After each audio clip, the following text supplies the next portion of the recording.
Hello, my cute little neat hearts. I am Preeti Singh, MBBS third year student, and here I am covering all the concept of biology for NEET 2026. सो मेरे पास आज तुम लोग के लिए एक question है. Please let me know in the comment section कि कितने बच्चे हैं जो फ़ोन की वजह से डिस्ट्रैक्ट हो जाते हैं.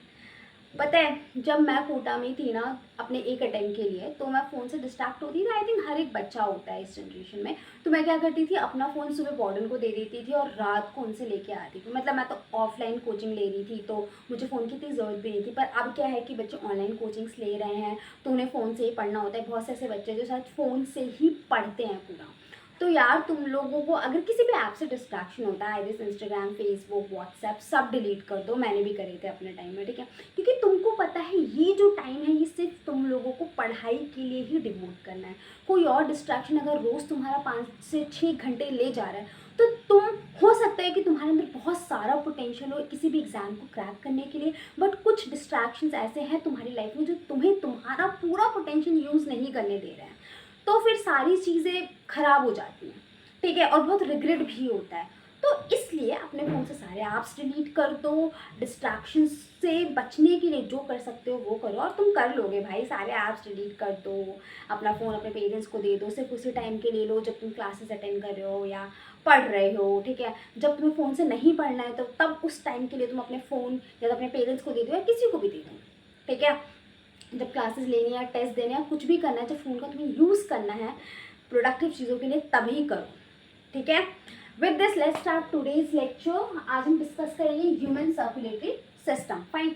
बहुत ही अच्छा है यार, दिल के बारे में पढ़ना किसे नहीं पसंद होता, और अपने दिल के बारे में कि हमारा दिल कैसे काम करता है, कैसे दिखता है, उसे समझना तो और भी ज़्यादा इंटरेस्टिंग हो जाता है. तो यहाँ पे देखो, पहले हम हार्ट के बारे में थोड़ा सा जान लेते हैं कि वो एक्चुअल में दिखता कैसा है, ठीक है. सो human circulatory system consists of a muscular heart, a well-developed closed network of blood vessels and blood. तो कोई पूछे कि यार ह्यूमन सर्कुलेटरी सिस्टम में कौन कौन सी चीज़ें आती हैं, तो जाहिर सी बात है, पहले तो तुम्हारे दिमाग में आएगा कि भैया एक दिल तो आता ही है, तो आ मस्कुलर हार्ट. फाइन. फिर दोबारा तुम्हारे दिमाग में आएगा कि यार कोई ब्लड कैसे ट्रांसपोर्ट हो रहा है, तो उसके लिए कुछ पाइप्स लाइक स्ट्रक्चर होगा. वो हो गया हमारा ब्लड वेसल्स और ब्लड, है ना. हमारा जो हार्ट होता है वो मायोजेनिक होता है, ठीक है, मसल्स का बना हुआ होता है. 4 चैम्बर होता है हमारे हार्ट के अंदर. पूरे 4 चैम्बर्स होते हैं, 2 आर्टरिया और 2 वेंट्रिकल्स. फाइन. ये जो हमारा हार्ट होता है ना, ये 2 लेयर से कवर्ड होता है, ठीक है. Double layered of connective tissue sheath called pericardium, ठीक है. डबल लेयर की शीथ से कवर्ड होता है, कनेक्टिव टिश्यू की शीथ से कवर्ड होता है, जिसे हम कहते हैं पेरिकार्डियम. पेरी का क्या मतलब होता है, कोई भी चीज़ जो पेरिफेरी पे है. तो ये जो कनेक्टिव शीथ है, कनेक्टिव टिश्यू शीथ है, वो पेरिफेरी पे है, मतलब हार्ट को बाहर से कवर कर रही है, इसलिए हम इसको पेरिकार्डियम बोलते हैं. पेरी मतलब पेरिफेरी, कार्डियम मतलब हार्ट, ठीक है. The chamber of heart are separated by muscular walls, ठीक है. अब देखो यहाँ पर ये जो आपके हार्ट के चैम्बर्स है, 4 चैम्बर्स हैं, ये एक दूसरे से अलग अलग हैं, ठीक है. किसके थ्रू, एक मस्कुलर वॉल के थ्रू. उनके बीच में एक मस्कुलर वॉल है, मसल की बनी हुई एक वॉल है, जिसकी वजह से चारों चैम्बर्स एक दूसरे से अलग हैं. Fine. Heart muscles myocardium. Heart की मसल्स को हम क्या बोलते हैं, मायोकार्डियम. मायो मतलब मसल और कार्डियम मतलब हार्ट, तो हार्ट की मसल्स को क्या बोलेंगे, मायोकार्डियम. अब यहाँ पे ये डायग्राम देखो थोड़ा सा. यहाँ पे ये 4 चैम्बर्ड हार्ट है, ठीक है. ये राइट आर्टरिया, ये left atria, right ventricle, left ventricle. Fine. ये कनेक्टिव टिश्यू शीथ है 2, ठीक है. बाहर वाले को हम क्या बोलते हैं, पेराइटल पेरिकार्डियम. अंदर वाले को विसरल पेरिकार्डियम. क्यों बोलते हैं, क्योंकि जो पेराइटल होता है वो बाहर बॉडी कैविटी से के टच में होता है, और जो विसरल होता है वो हार्ट के डायरेक्ट कंटैक्ट में होता है, ठीक है. अब यहाँ पर देखो, ये आपको मस्कुलर वॉल्स दिखाई दे रही होंगी. ये वाली जो मस्कुलर वॉल है ये 2 आर्टरिया के बीच में है, इसलिए इसको इंटर आर्टरियल सेप्टम बोलते हैं. इंटर का मतलब 2 आर्टरिया के बीच में, किसी भी 2 चीज़ के बीच में कोई चीज़ होती है तो उसे इंटर बोलते हैं. तो इंटर आर्टरियल मतलब आर्टरिया के बीच में है, और क्या है, सेप्टम, ठीक. तो इसको बोलेंगे इंटर आर्टरियल सेप्टम, जो 2 आर्टरीज के बीच में है, ठीक, 2 आर्टरियम के बीच में है, ठीक है. ये थिन होता है, ये याद रखना है, जो आर्टरियम को सेपरेट करती है वो थिन वॉल होती है. तो याद रखना है बिल्कुल, कैसी होती है यार, थिन वॉल होती है. अब यहाँ पे नीचे देखो, दो वेंट्रिकल्स को भी तो एक मस्कुलर वॉल सेपरेट कर रही है। तो यहाँ पे ये जो मस्कुलर वॉल है जो दो वेंट्रिकल्स को सेपरेट कर रही है ये थिक होती है, ये याद रखना है थिक होती है। और क्योंकि दो वेंट्रिकल के बीच में इसलिए इंटर वेंट्रिकुलर सेप्टम बोलते हैं। फाइन। एक और चीज बतानी थी, ये जो आपके दो डबल मेम्ब्रेन है पेरिकार्डियम की, इसके बीच में होता है पेरिकार्डियल फ्लूइड। ठीक है, पेरिकार्डियल फ्लूइड का काम क्या होता है, कोई भी शॉक को ये एब्जॉर्ब कर लेता है, डायरेक्टली हार्ट पे नहीं जाता है और इसको प्रोटेक्ट करता है, कुशन प्रोवाइड करता है। अब देखो इसी तरीके से अगर हम आर्टरी और वेंट्रिकल को देखें तो इनके बीच में भी एक सेप्टम है, उसको क्या बोलेंगे, आर्टरियो वेंट्रिकुलर सेप्टम। क्यों आर्टरियो वेंट्रिकुलर सेप्टम बोल रहे हैं, आर्टरी और वेंट्रिकल के बीच में जो सेप्टम है, ठीक है, उसको हम आर्टरियो वेंट्रिकुलर सेप्टम बोलते हैं, क्योंकि आर्टरियो वेंट्रिकल नाम ही ऐसे पढ़ना, आर्टरी और वेंट्रिकल के बीच में जो सेप्टम है। फाइन। सो यहाँ पर देखो राइट आर्टरियम और राइट वेंट्रिकल के बीच में जो आर्टरियो वेंट्रिकल सेप्टा था, ठीक है, उसमें ना कुछ ओपनिंग्स प्रेजेंट होती हैं, ठीक है, जिससे कि ब्लड जो है वो राइट आर्टरिया से राइट वेंट्रिकल में आ सकता है और लेफ्ट आर्टरिया से लेफ्ट वेंट्रिकल में आ सकता है। ठीक है, अब ये जो ओपनिंग होते हैं, इन ओपनिंग को गार्ड करते हैं कुछ वॉल्व्स। वो वॉल्व जो राइट आर्टरी और राइट वेंट्रिकल के बीच में होती है उसे बोलते हैं ट्राइकस्पिड वॉल्व। याद रखना है कौन सी वॉल्व होती है राइट आर्टरी और राइट वेंट्रिकल के बीच में, ट्राइकस्पिड वॉल्व। ठीक है, ये क्वेश्चन पूछा गया है, ठीक है, इसलिए बार बार बता रही हूँ। इसी तरीके से लेफ्ट आर्टरिया और लेफ्ट वेंट्रिकल के बीच में जो वॉल्व होती है उसे हम बोलते हैं बाइकस्पिड वॉल्व और मिट्रल वॉल्व। ठीक है, याद रखना है। यार एक चीज देखो, तो आर्टरी वेंट्रिकुलर वॉल्व्स होती हैं, उनका एक और मेन फंक्शन होता है कि जो ब्लड आपका राइट आर्टरिया से राइट वेंट्रिकल में आ गया वो राइट वेंट्रिकल से बैकफ्लो करके राइट आर्टरिया में नहीं जा सकता। ठीक है, this is the main function of this valves, this tricuspid valve. ठीक है, बैकफ्लो नहीं होने देता, क्योंकि जैसे ही ब्लड अंदर आएगा प्रेशर जनरेट होगा और ये वॉल्व्स बंद हो जाएंगे, तो ब्लड जो है वो बैकवर्ड फ्लो नहीं करेगा। चलिए डायग्राम देखो, अब बहुत ही ज़्यादा कॉम्प्लेक्स लग रहा है, इसको मैं थोड़ा सा समझाती हूँ। ये बेसिकली ये डायग्राम ये बता रहा है कि हमारी बॉडी में ब्लड कैसे सर्कुलेट होता है। ठीक है, देखो पहले तो कुछ चीज़ें समझते हैं। ये मैं बता चुकी हूँ कि हार्ट के 4 चैम्बर्स होते हैं, 2 आर्टरिया होता है और 2 वेंट्रिकल्स होते हैं। ठीक है, यहाँ पे देखो राइट आर्टरिया और राइट वेंट्रिकल के बीच में हमारे क्या थे, सेप्टा थे, आर्टरियो वेंट्रिकल सेप्टा, उनमें ओपनिंग्स थी। तो मैंने बताया था कि राइट आर्टरी और राइट वेंट्रिकल के बीच में जो ओपनिंग होती है, ठीक है, उस पर वॉल्व्स लगे होते हैं। तो राइट आर्टरी राइट वेंट्रिकल में कौन से वॉल्व्स होते हैं, ट्राइकस्पिड वॉल्व। फाइन। तो देखो ना, ट्राइकस्पिड वॉल्व्स जब खुले हुए होते हैं तो ब्लड जो है वो राइट आर्टरिया से राइट वेंट्रिकल में आ जाता है। फाइन। फिर राइट वेंट्रिकल से यहाँ पर आपकी ये पल्मोनरी आर्टरी है, पल्मोनरी आर्टरी पर भी हमारे वॉल्व्स लगे होते हैं। देखो वॉल्व्स का बहुत इंपॉर्टेंट रोल है यहाँ पे कि वो ब्लड को बैकफ्लो नहीं होने दे रहे हैं, पीछे की तरफ नहीं जाने दे रहे हैं, इसलिए हार्ट पर हर जगह वॉल्व्स प्रेजेंट होते हैं। यहाँ पर देखो 2 सेमिलुनर वॉल्व्स हैं पल्मोनरी आर्टरी पर। सेमिलुनर क्यों, सेमी का मतलब आधा और लुनर मतलब जो आधा मून होता है उस शेप का वॉल्व होता है। तो यहाँ पर जब ब्लड आपका राइट वेंट्रिकल में आया तो यहाँ से ब्लड आपका फिर जाता है पल्मोनरी आर्टरी के थ्रू लंग्स में।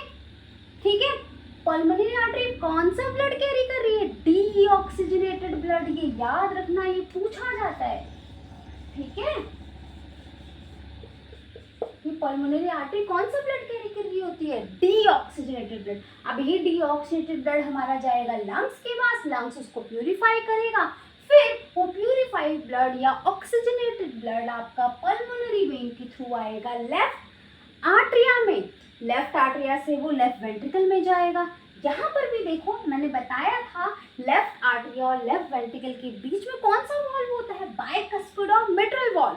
ठीक है, तो वो भी खुले होंगे तो फिर ब्लड यहाँ पे आएगा। देखो हम कार्डियक इम्पल्स में, ठीक है, कार्डियक साइकिल में पढ़ेंगे कि ये वॉल्व्स कब खुलते हैं कब नहीं खुलते हैं, या अभी मैं और भी अच्छे से बताऊंगी पूरा साइकिल। तो अभी तुम ऐसे एक बार समझ लो कि ब्लड कैसे इधर से उधर जा रहा है। फाइन।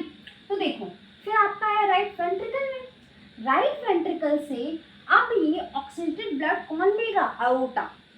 ठीक है, ये देखो ये आउटा दिख रही है, बड़ी सी ब्रांच, ये आउटा राइट वेंट्रिकल से ब्लड को लेके जाएगी आपके बॉडी पार्ट्स की तरफ फाइन टिश्यू सेल्स को देखिए, यहाँ पर भी देखो अओर्टा पे भी आपको सेमिनल वॉल्स दिख रहे होंगे ताकि ब्लड का बैकवर्ड फ्लो ना हो। ठीक है, ब्लड अगर एक बार आपका लेफ्ट वेंट्रिकल से अओर्टा में चला गया है तो वो अओर्टा से पीछे ना आए। ठीक है, इसलिए यहाँ पे देखो जो अओर्टा में क्या लिखा है, carry oxygenated blood from left ventricle to the body, ये मैं बता चुकी हूँ। इसी तरीके से पल्मोनरी आर्टरी जो है वो आपका डीऑक्सीजनेटेड ब्लड कैरी कर रही है फ्रॉम राइट वेंट्रिकल से, वो कहाँ लेके जा रही है आपका लंग्स के पास। वॉल्स के बारे में मैंने तुम्हें बता ही दिया कि ये बैकफ्लो नहीं होने देते हैं। ठीक है, जो ब्लड आपका राइट आर्टरिया से राइट वेंट्रिकल में आ गया है वो दोबारा राइट आर्टरिया में ना चला जाए, इसलिए ये वॉल्स प्रेजेंट होती हैं। यहाँ पे आपकी कौन सी वॉल्व है, pulmonary seminal valve. Right ventricle से जो ब्लड आपका पल्मोनरी आर्टरी में चला गया है वो पल्मोनरी आर्टरी से बैकफ्लो होकर के राइट वेंट्रिकल में ना आ जाए।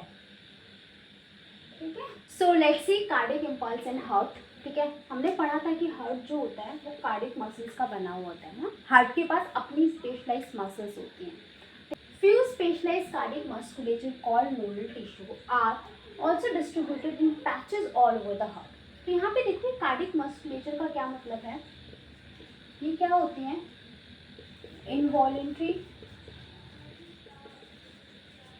स्ट्राइटेड मसल टिश्यूज होते हैं, जो present on the muscle wall on the heart walls. ठीक है, कार्डियक मस्कुलेचर बेसिकली क्या होता है, एक तरह का मसल टिश्यू ही होता है। ठीक है, तो मसल टिश्यू है तो, और ये इनवॉल्यूंट्री होता है। ठीक है, स्ट्राइटेड होता है। ठीक, हमने पढ़ा था ना स्ट्रक्चरल ऑर्गेनाइजेशन इन एनिमल्स में टिश्यूज के बारे में, तो उसमें हमने पढ़ा था मसल टिश्यू, तो वही मसल टिश्यू होता है ये, जिसको हम नोडल टिश्यू भी बोलते हैं। कहाँ पे प्रेजेंट होता है, on the wall of heart. ठीक, इसको हम नोडल टिश्यूज बोलते हैं और ये पैचेस की फॉर्म में, ऐसे छोटे छोटे पैचेस के फॉर्म में आपके हार्ट की सरफेस पर, हार्ट की वॉल्स पर प्रेजेंट होते हैं। ठीक, नोडल टिश्यूज ऑटोरिथमिक फाइबर्स भी कहते हैं इनको। क्यों भैया, हमने पढ़ा था ना मसल के अंदर मसल फाइबर्स, मायोफाइब्रल्स, ठीक है, वो सब चीज़ें। तो जाहिर सी बात है इनके अंदर मतलब मसल टिश्यू है तो फाइबर्स होंगे। इनके जो फाइबर्स होते हैं ऑटोरिथमिक होते हैं। क्यों ऑटोरिथमिक होते हैं भैया, ऑटोरिथमिक मतलब इनको बाहर से किसी एक्सटर्नल स्टिमुलाई की जरूरत नहीं है रिदम जनरेट करने के लिए। ठीक है, इसलिए इनको ऑटोरिथमिक फाइबर्स बोलते हैं। क्या लिखा है यहाँ पे, specialised cardiac muscle cell which contain high amount of glycogen and mitochondria. These autorhythmic fibers are auto-excitable, they generate their own cardiac impulse। ठीक है, देखो यार ये जो कार्डियक अब टिश्यू है, तो टिश्यू के अंदर सेल्स तो होगी, मैंने कहा ना ये नोडल टिश्यू है तो इनके अंदर सेल्स भी होगी। जो नोडल टिश्यू की सेल्स होती हैं उनमें बहुत ज़्यादा अमाउंट में आपको ग्लाइकोजन और माइटोकॉन्ड्रिया देखने को मिलता है। ठीक है, जिसकी वजह से ये ऑटोरिथमिक प्रॉपर्टी शो करते हैं। इन्हें बाहर से किसी भी इम्पल्स की ज़रूरत नहीं होती है एक्साइट होने के लिए, ये ऑटो एक्साइटेबल होता है। ठीक है, खुद ही रिदम जनरेट कर लेते हैं, खुद ही एक्साइट हो जाते हैं, इनकी वॉल्स खुद ही डीपोलराइज हो जाती हैं। ठीक है, तो अपनी इम्पल्स खुद जनरेट कर लेते हैं। Help rhythmic contraction and relaxation of heart, जिसकी वजह से जो हार्ट है वो कंट्रैक्ट और रिलैक्स कर पाता है। ठीक है, चलो आप ये देखते हैं यार, देखो आपके हार्ट के अंदर का स्ट्रक्चर थोड़ा सा देखते हैं। पहले देखो यहाँ पे लिखा है मैंने ऐसे नोड को हम बोलते हैं साइनो आर्टरियल नोड। ठीक है, इसकी सबसे इंपॉर्टेंट चीज़ जो हमें याद रखनी होती है और एग्जाम में पूछी भी गई है वो है इसकी लोकेशन। कहाँ पे लोकेटेड होता है ये, तो राइट आर्टरियम के अपर राइट कॉर्नर में, याद रखना। ठीक है, कंफ्यूज करने के लिए ऑप्शंस बहुत कंफ्यूजिंग दिए जाते हैं कि upper left corner of right atrium या upper right corner of right atrium. ठीक है, या लेफ्ट आर्टरियम में प्रेजेंट होता है, तो याद रखना है कहाँ पे होते हैं ये, अपर right corner of right atrium. इसको हम पेस मेकर भी बोलते हैं। पेस मेकर क्यों कहते हैं, क्योंकि ये अपनी इम्पल्स, हार्ट के इम्पल्स खुद जनरेट कर लेता है। ठीक है, कितनी करता है, 72 से 75 टाइम इम्पल्स ये जनरेट करता है 1 मिनट के अंदर। इसलिए जो हमारी हार्ट बीट भी होती है वो 70 से 75 के अराउंड होती है। ठीक है, एवरेज हम लेते हैं 72 बीट पर मिनट। जितनी इम्पल्स जनरेट होती है उतनी ही बीट्स भी होती हैं। फाइन, इसी तरीके से होता है आपका एवी नोड। एवी नोड क्या होता है, आर्टरियोवेंट्रिकल नोड। क्यों बोलते हैं इसको आर्टरियोवेंट्रिकल नोड, क्योंकि ये एवी सेप्टम के पास में होता है। इसका लोकेशन आपको याद रखना है कहाँ पर होता है, lower left corner of right atrium, lower right atrium की लोअर पार्ट पे, लेफ्ट साइड पे, इसलिए lower left corner of right atrium पर लोकेटेड होता है आपका एवी नोड। ठीक है, ये क्या होता है, AV node also generate cardiac impulse as a slow burn rate. अब क्या है ना, एवी नोड भी इंपल्स जनरेट करता है ऐसे नोड की तरह, लेकिन बहुत स्लो रेट पर। ठीक है, ये याद रखना। तो क्वेश्चन में कभी घुमाने के लिए ऐसे दिया जाता है, क्या एवी नोड भी इंपल्स जनरेट करता है, तो भैया करता है लेकिन स्लो रेट पे।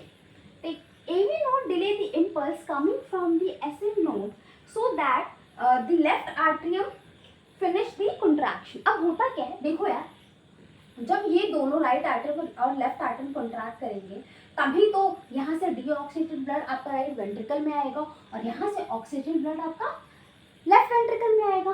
तो क्या होता है कि एवी नोड क्या करता है, इंपल्स को डिले कर देता है, मतलब आगे थोड़ा लेट से पहुंचाता है ताकि जो आपका लेफ्ट आर्टरी है वो भी कॉन्ट्रैक्ट हो जाए। ठीक है, अब इसके बाद देखो आपके एवी नोड के बाद ये क्या है, आपके एवी बंडल्स कहते हैं इनको। ठीक, सो एवी बंडल्स को हम बंडल ऑफ हेस भी बोलते हैं, याद रखना, AV bundle is also known as bundle of हेस।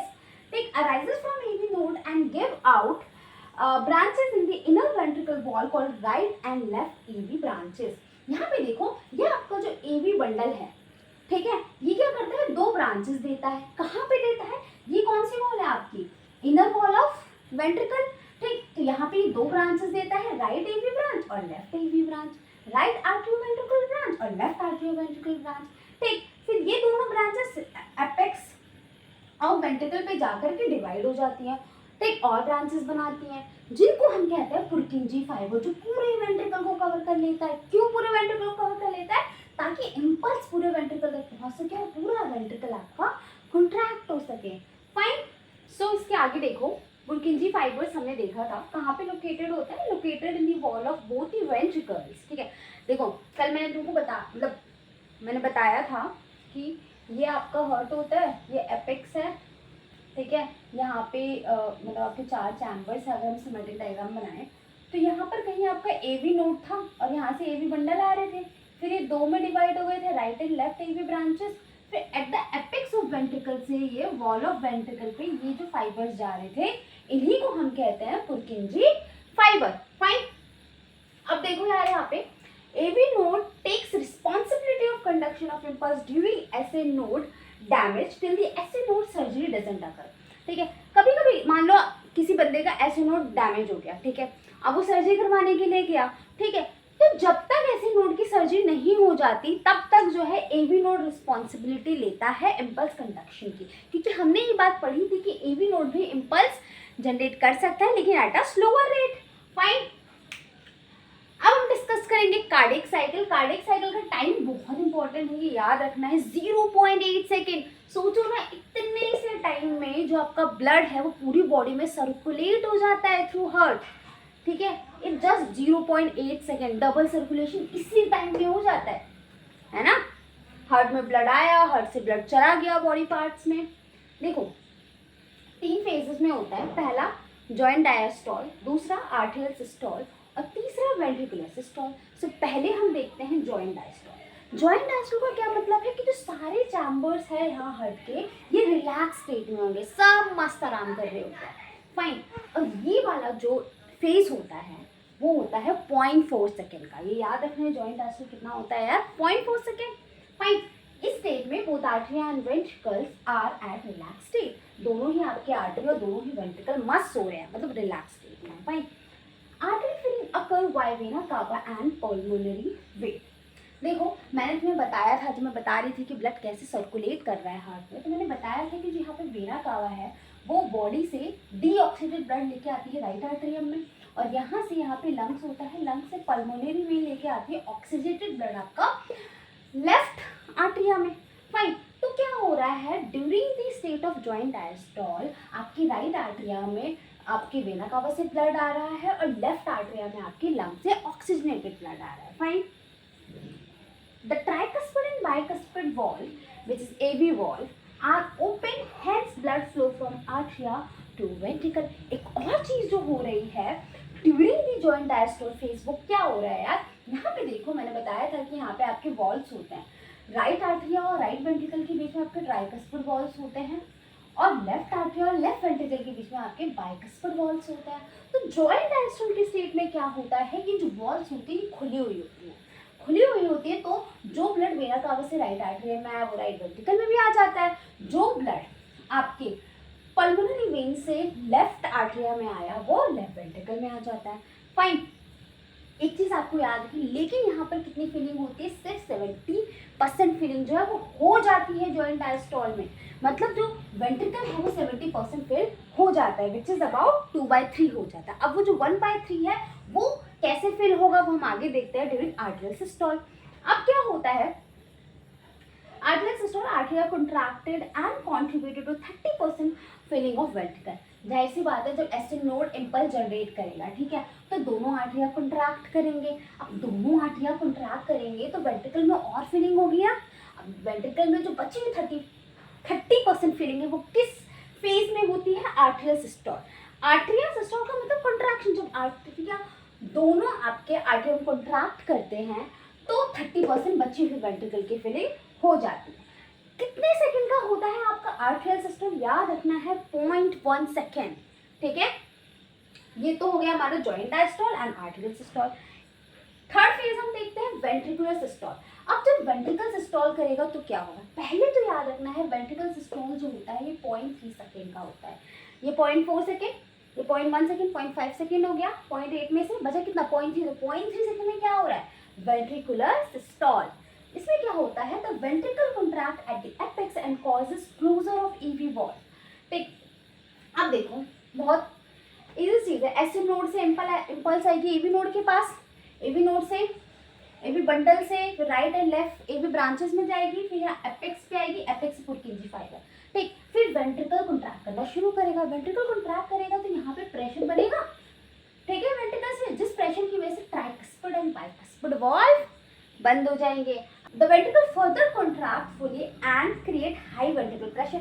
Ventricle में और कंट्रैक्शन होगी, ठीक है, जिसकी वजह से और ज्यादा प्रेशर बढ़ेगा। तो जब और ज्यादा प्रेशर बढ़ेगा तो जो यहाँ पर मेरी आर्टरी पे सेमिनल वॉल्व है वो भी खुल जाएगी और जो अओर्टा पे सेमिनल वॉल्व है वो भी खुल जाएगी। तो जो ब्लड है वो राइट वेंट्रिकल से पल्मोनरी आर्टरी में चला जाएगा और लेफ्ट वेंट्रिकल से जो ब्लड है वो अओर्टा में चला जाएगा, अओर्टा से बॉडी पार्ट में और पल्मोनरी आर्टरी से लंग्स की तरफ, ठीक है। दिस इज वेरी इंटरेस्टिंग, मतलब मुझे कार्डियक साइकिल तो बहुत ही ज़्यादा इंटरेस्टिंग लगता है। इसको मैं एक बार और अभी तुम्हें बताऊंगी डायग्राम्स के थ्रू। एक बार फिर से हम कार्डियक साइकिल समझते हैं इस डायग्राम के थ्रू, बहुत ही इंटरेस्टिंग और बहुत ही मज़ा आएगा। देखो यार, यहाँ पे पहले मैंने बताया था कि जॉइंट डायस्टोल की स्टेज में आपके चारों जो चैम्बर्स होते हैं, दोनों आर्टरी और दोनों वेंट्रिकल मस्त रिलैक्स कर रहे होते हैं, ठीक है। अब उस स्टेज में आपको पता है कि यार वेना कावा जो है वो डीऑक्सीडेटेड ब्लड बॉडी से लेकर के आ रही है और जो पल्मोनरी वेन है वो ऑक्सीजनेटेड ब्लड आपका लंग से लेके आ रहा है, ठीक। देखो इस स्टेज में आपके जो ट्राइकस्पिड और बाइकस्पिड वॉल्स हैं वो खुले हुए होते हैं, ठीक है।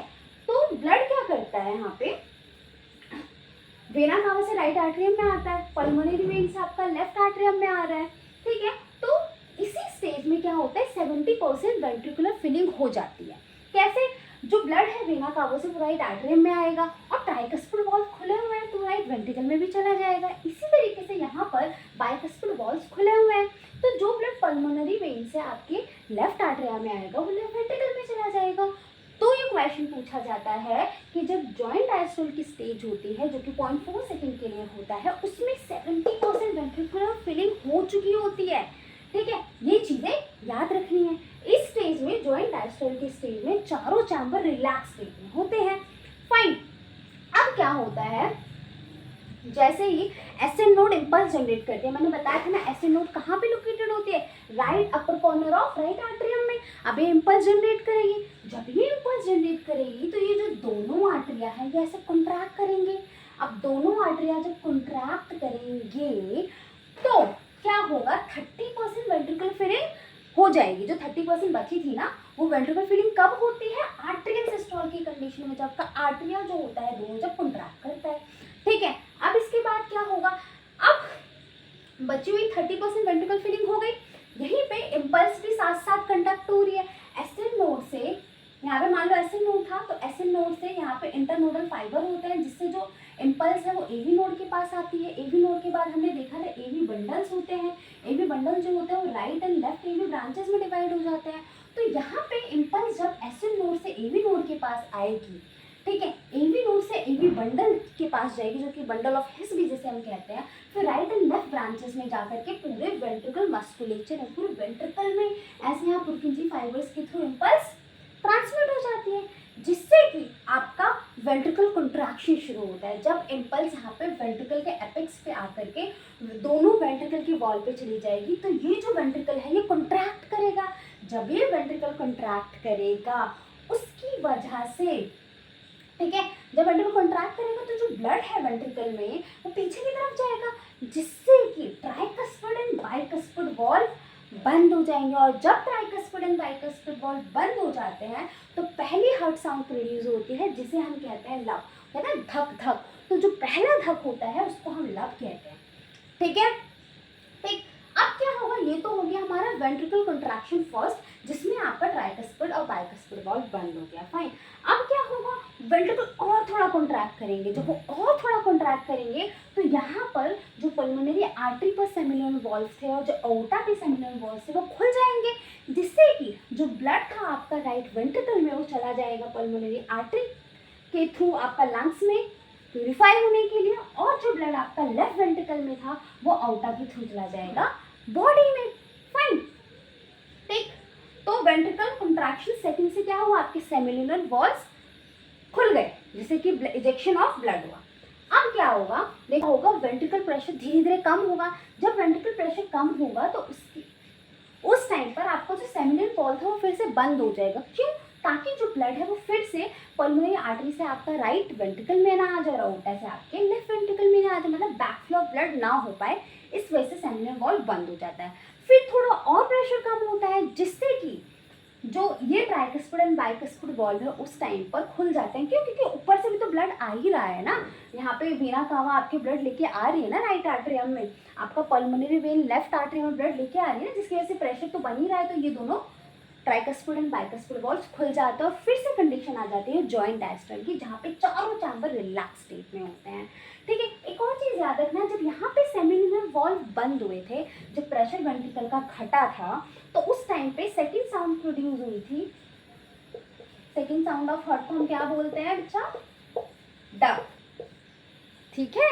तो वो जो दो बार धक धक होता है ना एक लड़की को देख करके, अपने क्रश को देख के दिल धक धक करने लग जाता है, जो पहला धक होता है उसको लब बोलते हैं और दूसरे धक को हम कहते हैं डब, फाइन। ठीक, जब यहाँ पे वेंट्रिकल कंट्रैक्ट कर रहा था, जब वेंट्रिकल कंट्रैक्शन शुरू हुई थी, तो उसी टाइम जब वेंट्रिकल कंट्रैक्शन शुरू हुआ तो जाहिर सी बात है ना, आर्टरी का काम तो हो गया, तो आर्टरी रिलैक्स कर गया था। ठीक, this is all about the cardiac cycle. अभी कुछ टर्म्स हमें अभी और पढ़ने, जैसे कि स्टॉक वॉल्यूम, कार्डियक आउटपुट, वो भी हम देखते हैं। तो चलो अब कुछ डेफिनेशंस देखते हैं जो बहुत इंपॉर्टेंट है। पहली, एंड सिस्टोलिक वॉल्यूम। एंड मतलब at the end of systole, किसका systole, ventricle systole, fine. Volume of blood left after ventricle systole, जब वेंट्रिकल कंट्रैक्ट कर जाता है उसके बाद जितना ब्लड वेंट्रिकल में रह जाता है, that is and systole volume which is 50 ml, ठीक है। दूसरा देखो, एंड डायस्टोलिक वॉल्यूम क्या होता है, सेम उसी तरीके से, and eight the end of diastole, मतलब जब वेंट्रिकल रिलैक्स कर गया होगा उस टाइम पर कितना ब्लड वेंट्रिकल में बचा होगा, that is and diastolic volume which is 120 ml, fine. अब देखो स्टॉक वॉल्यूम, ये दोनों आपके एनसीईआरटी में नहीं दिया हुआ है, ठीक है, फिर भी ये स्टॉक वॉल्यूम समझाने के लिए मुझे ये लिखना पड़ा, ठीक है। स्टॉक वॉल्यूम समझो, the amount of blood ejected out by each ventricle पर कार्डियक साइकिल, एक कार्डियक साइकिल में जितना ब्लड वेंट्रिकल, एक वेंट्रिकल इजेक्ट करती है, दैट इज स्टॉक वॉल्यूम। याद रखना, ये क्वेश्चन पूछा गया है स्टॉक वॉल्यूम पे, और पता है वो कंफ्यूज कर देते हैं, बच्चे कंफ्यूज हो भी जाता है। याद रखना ईच वेंट्रिकल, ठीक है, ये ईच वर्ड बहुत इंपॉर्टेंट है। एक वेंट्रिकल जितना ब्लड पंप करती है एक कार्डियक साइकिल में, that is stroke volume, fine, which is 70 ml, ठीक है। स्टॉक वॉल्यूम क्या होगा, जाहिर सी बात है and diastolic volume minus and systolic volume, क्योंकि जब वेंट्रिकल रिलैक्स स्टेट में होगा तो उसमें जितना ब्लड होगा उसमें से जितना सिस्टोल के बाद ब्लड बचा होगा वो माइनस कर दोगे, तभी तो वो ब्लड आएगा जितना इजेक्ट हो गया, मतलब जो चला गया है आपकी पल्मोनरी आर्टरी के अंदर, ठीक। This is stroke volume. अब देखो कार्डियक आउटपुट क्या होता है, is the amount of blood pump by each ventricle पर minute in a healthy individual. कितना ब्लड पंप किया एक वेंट्रिकल ने 1 मिनट के अंदर इन अ हेल्दी इंडिविजुअल, ठीक है। विच इज कार्डियक आउटपुट का एक फॉर्मूला है stroke volume into heartbeat, क्योंकि 1 मिनट की बात हो रही है ना, ठीक है। तो स्टॉक वॉल्यूम 70 ml होता है और हार्ट बीट आपका एवरेज 72 होता है, क्योंकि SNO जो इम्पल्स जनरेट करते हैं 72 से 75 टाइम पर मिनट जनरेट करते हैं, तो हम एवरेज मानते हैं 72। फाइन, तो अप्रॉक्स आपका 5000 ml 5 लीटर के आसपास आता है। इसको एज इट इज रख लो। कार्डियक आउटपुट 5 लीटर होता है, स्टॉक वॉल्यूम 70 ml होता है, ठीक है। इसका फॉर्मूला याद रखो stroke volume into heartbeat, ठीक है, क्योंकि ये दोनों तो आपके एनसीईआरटी में दिया हुआ है और ये पूछा ही जाता है। This is the last topic for today's, heart sound, ठीक है। ये मैं बता चुकी हूँ, पहली हार्ट साउंड प्रोड्यूस होती है उसको हम S1 बोलते हैं, ठीक है, S1 ऐसे ही। लब होती है वो कब होती है, देखो कोई आवाज़ कब आती है, कभी भी दरवाज़ा खुलने की वजह से आवाज़ आती है नहीं ना, दरवाज़ा बंद होने की वजह से आवाज़ आती है। तो हमेशा याद रखना हार्ट साउंड भी जो है वो दरवाजे बंद होने की वजह से आती है। पहला दरवाज़ा हमने AV वॉल्व्स देखे थे, जब ट्राइकस्पिड एंड बाइकस्पिड वॉल्व बंद होते हैं तो पहली हार्ट साउंड आती है विच इज लब, ठीक है। जब वेंट्रिकल सिस्टोल करता था ना, वेंट्रिकल कंट्रैक्शन, फर्स्ट कंट्रैक्शन में आपका AV वॉल्व क्लोज होता था, जैसे वेंट्रिकल कंट्रैक्ट करता था तो AV वॉल्व बंद होता था, तभी पहली साउंड प्रोड्यूस होती है लब, ठीक है। ये थोड़ी लंबे टाइम तक के लिए रहती है, ये थोड़ी सी लेस लाउड होती है, मतलब जब लब और डब को डिफ्रेंशिएट करना होता है स्टेथोस्कोप से तो थोड़ा सा ये थोड़ा धीरे सुनाई देता है, ठीक है, इसकी पिच भी कम होती है। जो सेकंड हार्ट साउंड है जिसको हम डब कहते हैं, ये सेलुलर वॉल्व के बंद होने की वजह से आती है। जब हमने देखा ना कि जब वेंट्रिकल प्रेशर कम होता है तब ये साउंड प्रोड्यूस होता है। हमेशा याद रखना at the beginning of ventricular diastole, ये डायस्टॉल के टाइम प्रोड्यूस होती है और ये सिस्टोल के टाइम, दोनों ही वेंट्रिकल जब सिस्टोल कॉन्ट्रैक्ट करते हैं तब प्रोड्यूस होते हैं। वेंट्रिकल सिस्टोल के टाइम पे आपका लब और वेंट्रिकल डायस्टॉल के टाइम पर आपकी डब साउंड। फाइन, ये थोड़ी ज़्यादा लाउड होती है, उसकी पिच भी ज़्यादा होती है, ठीक है। तो यहीं पे हम ख़त्म करते हैं इस लेक्चर को। नेक्स्ट लेक्चर में हम पढ़ेंगे ECG, ठीक है। पता नहीं नेक्स्ट लेक्चर कब होगा, एक्चुअली मुझे आजकल टाइम बहुत कम मिल पा रहा है क्योंकि मेरे एक एग्ज़ाम के बाद दूसरा एग्ज़ाम, दूसरे एग्ज़ाम के बाद दूसरे एग्जाम्स आ रहे हैं और हॉस्टल में शूट करना वैसे भी टफ होता है, जब मेरी रूममेट नहीं होती मैं तभी कर पाती हूँ। But I hope you like the video, give a thumbs up, press the bell icon and subscribe my channel, and if you feel it is helping you and it can help to other student also, so please share it and support me, ठीक है, yeah।